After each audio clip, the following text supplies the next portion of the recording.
अस्सलाम वालेकुम। आज हम शुरू करेंगे लिपिन कोड के चैप्टर नंबर 17 पार्ट 3, जिसमें हम पढ़ेंगे इकोसानोइड्स यानी कि प्रोस्टाग्लैंडिन्स, थ्रोम्बोक्सिन्स एंड ल्यूकोट्राइन्स। इकोसानोइड्स को हम लोकल हार्मोन्स भी कहते हैं। सबसे पहले हम ये देख लेते हैं कि इन सब को हम इकोसानोइड्स क्यों कहते हैं। क्योंकि इनका जो प्रिकर्सर कंपाउंड है वो एक omega 3 omega 6 poly unsaturated fatty acid with 20 carbons है, और वर्ड इकोसा का मतलब होता है 20। इनके हम अगर प्रिकर्सन कंपाउंड एराकिडोनिक एसिड को देखें, जिसको हम कहते हैं ओमेगा 6 अनसैचुरेटेड फैटी एसिड। इसको हम ओमेगा 6 क्यों कहते हैं? क्योंकि इसके दो टर्मिनल एंड्स हैं, एक कार्बोक्सिल एंड और दूसरा मिथाइल एंड। अगर हम इसके मिथाइल एंड से कार्बन्स गिनना स्टार्ट करें तो first carbon, second carbon, third carbon, fourth carbon, fifth carbon and sixth carbon. इसकी सिक्स्थ कार्बन पर हमारे पास डबल बॉन्ड मौजूद है, जिसकी वजह से हम इसको क्या कहेंगे, ओमेगा 6। इसके एंड टर्मिनल एंड से जिस कार्बन पर डबल बॉन्ड होगा उसके omega 6 omega 3 unsaturated fatty acid है। इस वजह से हम इससे बनने वाले आगे सारे कंपाउंड्स को क्या कहेंगे, इकोसानोइड्स। Prostaglandins, थ्रोम्बोक्सिन्स, leukotrienes. इकोसानोइड्स को हम 3 टाइप्स में डिवाइड करते हैं, प्रोस्टानोइड्स, ल्यूकोट्राइन्स एंड लाइपोक्सिन्स। प्रोस्टानोइड्स को मज़ीद 3 सब डिवीजन्स में डिवाइड करते हैं हम, यानी कि प्रोस्टाग्लैंडिन्स, प्रोस्टासाइक्लिन्स एंड थ्रोम्बोक्सिन्स। अच्छा, जो हमारे पास इकोसानोइड्स है, they are produced by all tissues and they are also called local hormones. How they are different from normal endocrine hormones? Eicosanoids true hormones. Eicosanoids are produced by on all local tissues, whereas true hormones are produced by specialized endocrine glands. Eicosanoids act where they are produced, whereas true hormones act far away from the site where they are produced. इसलिए इकोसानोइड्स को हम क्या कहते हैं, local hormones. They are involved in various organic reactions of the body. They ensure gastric integrity and renal functions. Their main role in is smooth muscle contraction, यानी कि intestinal and uterus contractions. Blood vessel diameter को control करते हैं उनमें भी, क्योंकि हमारे पास smooth muscle ही होते हैं। And maintain platelet homeostasis. Platelet homeostasis को हमारे पास कौन मेंटेन कर रहा है, thromboxane, which are released by platelets. जो इकोसानोइड्स है, इनका मोड ऑफ एक्शन क्या है? इनका मोड ऑफ एक्शन है through the plasma membrane ji protein coupled receptors. यानी कि हमारे पास जो प्लाज्मा मेम्ब्रेन है, इसमें हमारे पास एक रिसेप्टर है, इसके साथ हमारे पास 3 सब यूनिट जी प्रोटीन पड़ी हुई है। अब कोई भी अगर हमारे पास जैसे कि एपिनेफ्रिन आया, या हम इकोसानोइड्स में किसी की बात कर लें तो हार्मोन आया हमारे पास, वो इस रिसेप्टर पे एक्ट करेगा, और ये रिसेप्टर जो है इन जी प्रोटीन में से अल्फ़ा जो इसका पार्ट होगा इसको रिलीज़ करवा देगा। अब आगे हमारे पास एक रिसेप्टर पड़ा होगा, जैसे कि हम कह लें एडिनाइल साइक्लेज। अब ये अल्फ़ा पार्ट इसके साथ जाके एक्ट करेगा और क्या करवाएगा, एटीपी को साइक्लिक एएमपी में कन्वर्ट कर देगा। अब ये साइक्लिक एएमपी आगे बायोलॉजिकल रिएक्शंस में इन्वॉल्व होते हैं, जैसे कि अगर हम एपिनेफ्रिन की बात कर रहे थे तो it will increase heart rate and constrict blood vessels and dilate smooth vessel walls. तो इनका मोड ऑफ एक्शन है वो है साइक्लिक एएमपी के थ्रू। नेक्स्ट पैराग्राफ में उसने बताया हुआ है कि जो हमारे पास प्रोस्टाग्लैंडिन्स हैं, इनकी 3 टाइप्स है और उनकी फॉर्मेशन के बारे में बताया हुआ है। प्रोस्टाग्लैंडिन्स होते हैं series 1 type, series 2 type and series 3 type. Series 1 type में हमारे पास जो प्रोस्टाग्लैंडिन्स हैं उनमें 1 डबल बॉन्ड होता है, सीरीज़ 2 में 2 डबल बॉन्ड एंड सीरीज़ 3 में 3 डबल बॉन्ड। और जो इनकी ओरिजिनेशन है वो चूँकि एराकिडोनिक एसिड से ही है, लेकिन हमारे पास ये है इकोसा ट्राइइनोइक एसिड से, और ये हमारे पास इसकी ओरिजिनेशन है इकोसा टेट्राइनोइक एसिड से। और सीरीज़ 3 की हमारे पास जो ओरिजिनेशन है वो है इकोसा पेंटाइनोइक फैटी एसिड से। अच्छा, इकोसा का मतलब हो गया 20, ट्राई मतलब 3, इनोइक मीन्स, इनोइक का मतलब होता है double bond, enoic means double bond. Eicosatrienoic acid, जो हमारे पास सीरीज 2 प्रोस्टाग्लैंड्स है, they are produced by eicosatetraenoic acid. Enoic mean double bond, यानी कि इसमें टेट्रा 4 डबल बॉन्ड्स होंगे जो इनका प्रीकर्सर कंपाउंड है। और जो सीरीज़ 3 जिसमें कि ट्रिपल बॉन्ड्स है जिन प्रोस्टाग्लैंड्स में, उनकी ओरिजिनेशन है हमारे पास इकोसा पेंटाइनोइक एसिड से। Penta mean 5, enoic mean double bond, 5 double bond eicosapentaenoic acid से इनकी ओरिजिनेशन है। और जो हमारे पास series 1 eicosatrienoic acid है, वो एक ओमेगा 6 कंपाउंड है। इकोसा टेट्राइनोइक एसिड, वो भी एक ओमेगा 6 कंपाउंड है। और जो सीरीज़ 3 प्रोस्टाग्लैंडिन है, उनका प्रीकर्सर कंपाउंड इकोसा पेंटाइनोइक एसिड, वो एक ओमेगा 3 कंपाउंड है। अच्छा, हमने ये तो देख लिया कि इन सब इकोसेनोइड्स का जो प्रीकर्सर कंपाउंड है वो तो है एराकिडोनिक एसिड। एराकिडोनिक एसिड हमारे पास कहाँ से आए? ये हमारे पास डाइटरी, ये हमारे डाइट में जो लिनोलिक एसिड है, इससे हम बनाए गए एराकिडोनिक एसिड। अब हमने पढ़ा था कि एराकिडोनिक एसिड एक 20 कार्बन कंपाउंड है, जबकि लिनोलिक एसिड क्या है हमारे पास, ये 18 कार्बन कंपाउंड है। तो इसको हम क्या करेंगे, इसकी इलोंगेशन कर देंगे, इसकी इलोंगेशन होगी और साथ में इसकी क्या करेंगे, डीसैचुरेशन। क्योंकि हमने जो एराकिडोनिक एसिड पढ़ा था, जो हमने एराकिडोनिक एसिड देखा था, इसमें हमारे पास 4 डबल बॉन्ड से, लेकिन जो लिनोलिक एसिड है इसमें हमारे पास 2 डबल बॉन्ड है। तो इससे अगर हमें एराकिडोनिक एसिड बनाना है तो एक तो हम इसमें 2 कार्बन्स का इजाफा कर देंगे, और दूसरा हम क्या करेंगे, इसमें हम 2 डबल बॉन्ड्स की भी एडिशन कर देंगे, यानी कि डीसैचुरेशन इलोंगेशन। हमारे पास क्या बन जाएगा, एराकिडोनिक एसिड बन जाएगा हमारे पास।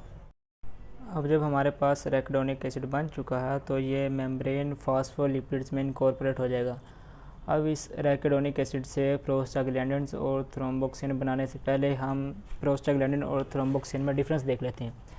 प्रोस्टाग्लैंडिन्स जो है हमारे पास, इनका अगर स्ट्रक्चरल डिफरेंस देखें, they contain 5 membered carbon ring, जबकि थ्रोम्बोक्सिन्स है, they contain 6 membered heterocyclic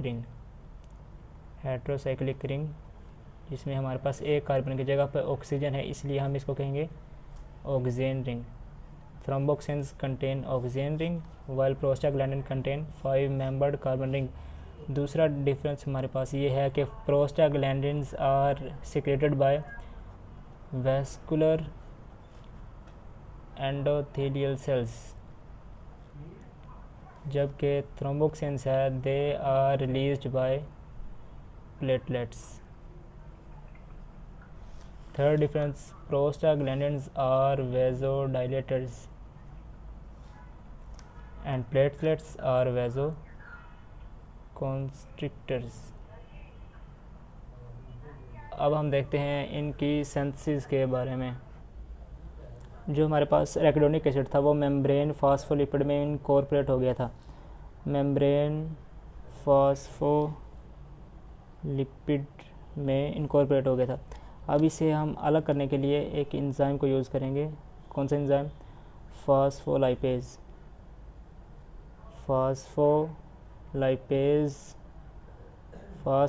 A2। ये फॉस्फोलाइपेज इस मेम्ब्रेन फॉस्फोलिपिड को 2 में सेपरेट कर देगा। एक हमारे पास लाइसोफॉस्फोलिपिड और दूसरा हमारे पास बन जाएगा एराकिडोनिक एसिड, इससे अलग हो जाएगा। अब जो एराकिडोनिक एसिड हमारे पास बन चुका है, it can follow 2 paths, either 5-lipoxygenase will act upon it and convert it into leukotrienes, and the second pathway is by cyclooxygenase. There are 2 types of cyclooxygenase, type 1 and type 2। जो हमारे पास cyclooxygenase 1 है, ये है इसकी constitutive form, और जो cyclooxygenase 2 है, ये है हमारे पास इंड्यूसिबल फॉर्म, इंड्यूसिबल कॉन्स्टिट्यूटिव। इन दोनों फॉर्म्स में डिफरेंट क्या है? कॉन्स्टिट्यूटिव फॉर्म जो है इसका मतलब ये है कि it is produced all the time, ये कांस्टेंट रेट पर हमारे पास all the time it is produced. जबकि जो साइक्लोऑक्सीजनस 2 फॉर्म है it is inducible form, it will be produced only in to certain pathological conditions.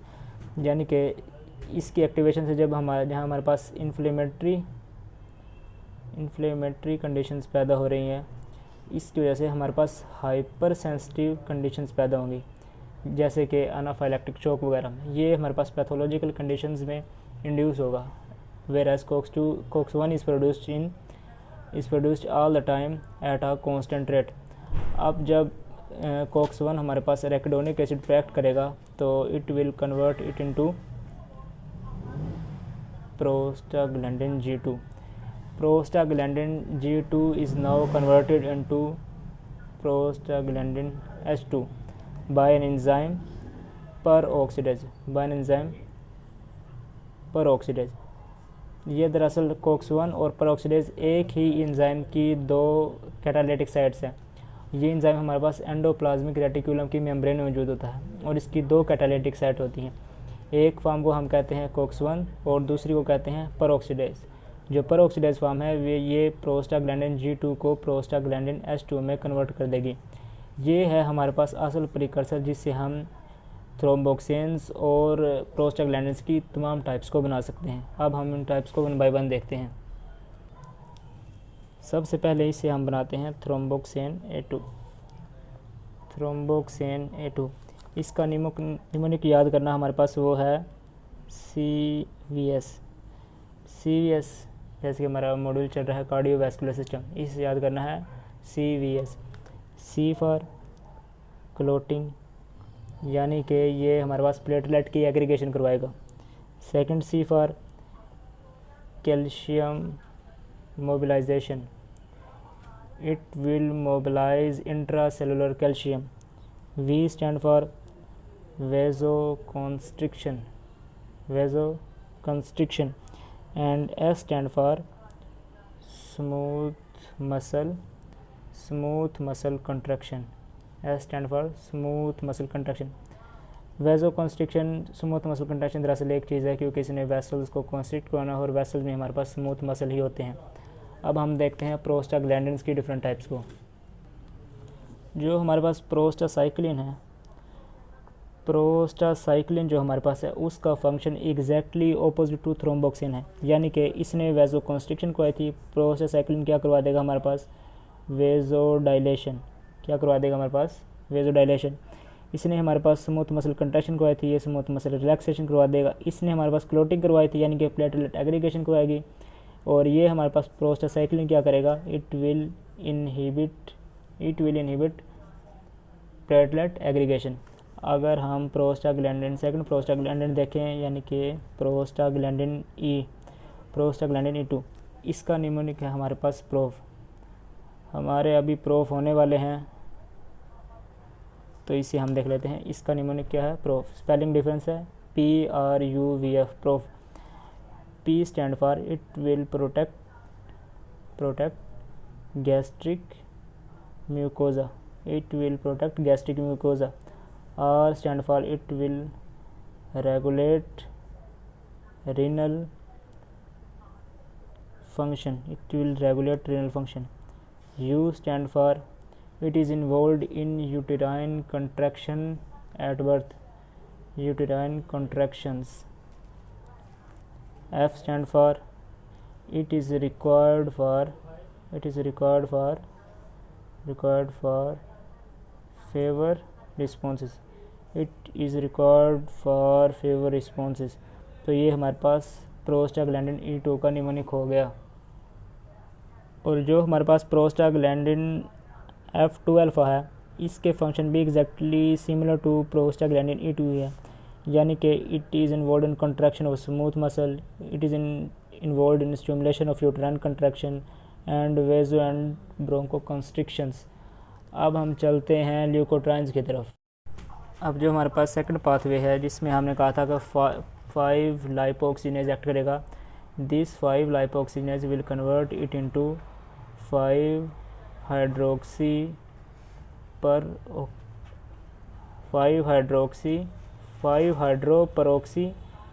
इकोसा टेट्राइनोइक acid, 5 hydroperoxy eicosatetraenoic acid, और ये 5 hydroperoxy eicosatetraenoic acid will ultimately convert into LTA4, जिसमें हमारे पास glutathione भी है। ये हमारे पास convert हो जाएगा फिर LTC4 ल्यूकोट्राइन C4, फिर ये कन्वर्ट हो जाएगा ल्यूकोट्राइन D4 ल्यूकोट्राइन E4। इससे हम ग्लूटामिक एसिड को निकालेंगे, ल्यूकोट्राइन C4 से ग्लूटामिक एसिड को निकालेंगे, it will convert it into leukotriene D4। इससे हम ZY निकाल रहे हैं तो ये कन्वर्ट हो गया ल्यूकोट्राइन E4 में। अब हम इनके जो निमोनिक है उसके फंक्शन को देख लेते हैं। ये आप याद करेंगे तो आपको इसे सवाब मिलेगा, सवाब दारैन हासिल होगा। सवाब S for smooth muscle contraction, V for vasoconstriction, A stand for हमारे पास एनाफाइलेक्टिक शॉक, और B stand for bronchoconstriction. Smooth muscle contraction, vasoconstriction, anaphylactic shock and bronchoconstriction. जो हमारे पास दूसरा ल्यूकोट्राइन है, ल्यूकोट्राइन B4, इसका निमोनिक है हमारे पास CAL काल, यानी कि लाइसोसोमल एंजाइम्स का रिलीज़ करवा रहा है। ये हमारे पास लाइसोसोमल एंजाइम के रिलीज़ में इन्वॉल्व है, adhesion of white blood cells में इन्वॉल्व है। C stand for chemotactic agent of neutrophils, A stand for adhesion of white blood cells and L stand for lysosomal enzymes release. अब हमारे पास इन जो enzyme involve है इनके कुछ inhibitors है। यहाँ पर हमारे पास जो लाइपोक्सिनेज A2 है, इसका इनहिबिटर है हमारे पास कोर्टिकोस्टीरॉइड यानी कि कोर्टिकोस्टीरॉइड। वो क्या करेगा, वो इस फास्फोलाइपोक्सिनेज को क्या करेगा, इनहिबिट कर देगा। अगर इनहिबिट कर देगा तो एराकिडोनिक एसिड हमारे पास मेम्ब्रेन फास्फोलिपिड से अलग नहीं पाएगा, आगे सारे रिएक्शन फ्लॉप हो गए। इसके अलावा हमारे पास जो साइक्लोऑक्सीजनेज 1 एंजाइम है, इसका इनहिबिटर है हमारे पास एस्प्रिन एंड अदर NSAIDs। ये सारे इसके ब्लॉकेज में इन्वॉल्व हैं। अगर हमारे पास कोर्टिकोस्टेरॉइड को हम अप्लाई करेंगे कोर्टिसोल को, तो क्या होगा, हमारे पास एराकिडोनिक एसिड नहीं बनेगा, तो आगे हमारे पास जितने भी इन्फ्लेमेटरी सिचुएशन है वो रुक जाएंगी, यानी कि इट विल रिड्यूस इन्फ्लेमेशन। आगे हमारे पास प्रोस्टाग्लैंडिन्स है, ल्यूकोट्राइन्स, इन सब ने क्या करवाना था, इन्फ्लेमेशन करवानी थी। हमारे पास एराकिडोनिक एसिड नहीं बनेगा तो प्रोस्टाग्लैंडिन्स नहीं बनेंगे, ल्यूकोट्राइन्स नहीं बनेंगे, तो इट विल रिड्यूस इन्फ्लेमेशन।